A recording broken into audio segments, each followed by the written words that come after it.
Hey guys, this is Anthony Morganti from anthonymorganti.com. You know, there's been a lot of talk about Sony cameras and Sony full-frame cameras and Sony mirrorless full-frame cameras. And I get a lot of questions about them, but as most of you know, I shoot Nikon and I shoot Fujifilm.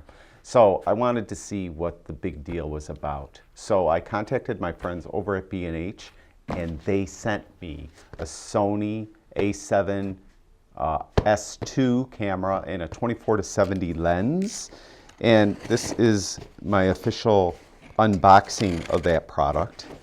And lately there's been a lot of kind of negative articles. Most recently on Petapixel there was a negative article about Sony full-frame mirrorless cameras, but I thought I really got to check it out for myself.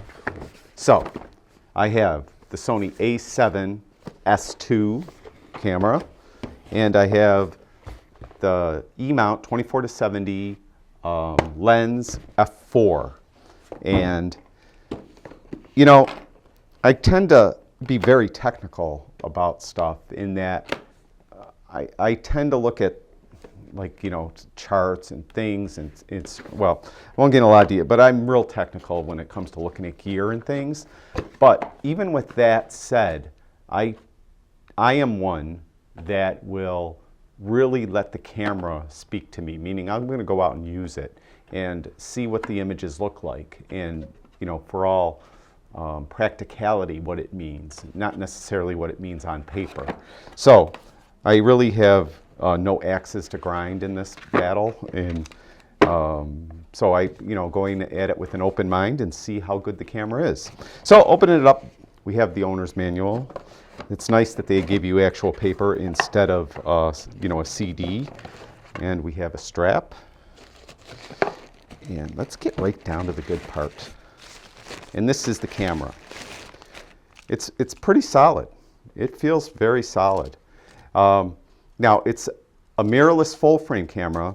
It's pretty thin, but it is still pretty beefy. It's probably just slightly smaller than my Nikon D7000, maybe just very slightly. But it is full-frame, whereas, of course, the Nikon isn't. It's got, you know, dial on top. You could go to aperture mode, shutter priority, manual mode, things like that. It's got exposure compensation dial on top. Very, very well built. It's got a tilt display on the back. Really nice. I have to do a lot of studying now because, as you know, as I mentioned, I'm not a Sony shooter. Battery charger, and I don't know what this is.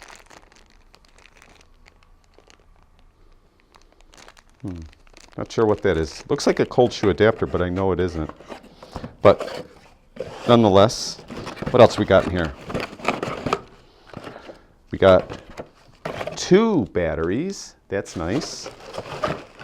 And then we have the adapter for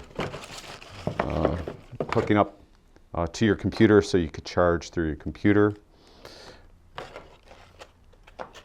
And that's it. That's everything in the box for the camera. And again, it's very solidly built. You know, it's got a humongous full-frame sensor in there. That's really cool. So I have a lot of studying to do. What I plan on doing is I'll be doing at least 2 more videos. I'll have a video where I go through the menu system on the camera and explain all the menu choices.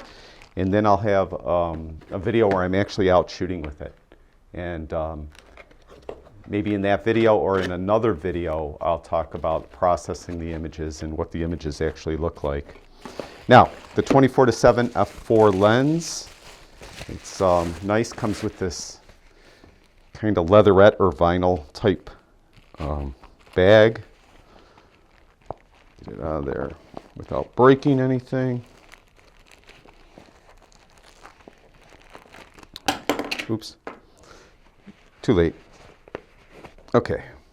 All right, 24-70, and you can see it zooms out. Looks like a good 1.5 inches. It's f4.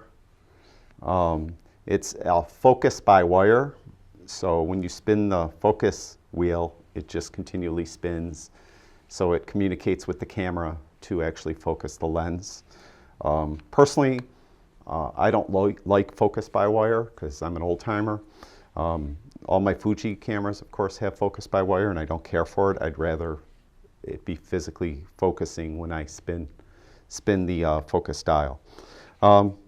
There is no aperture ring on it, no distance measurements on it. Pretty modern lens. You know, in the old days, those days are pretty much going to the wayside. Again, another one that's very solidly built. Seems to be like a high impact plastic. And well, we'll check it out and give it a workout. So that's Sony mirrorless camera I'll be checking out. Again, look for, as soon as the weather improves a little bit, it's been raining out, I'm going to get out and actually use it, and I'll have some videos talking about how it operates in the real world, and I'll have a video where I go through the menu system and talk about the different settings. And then I don't know if I'll tack it onto one of the other videos, or I'll have an entirely separate video where I actually process the images. All right, that's it. I'll talk to you guys soon.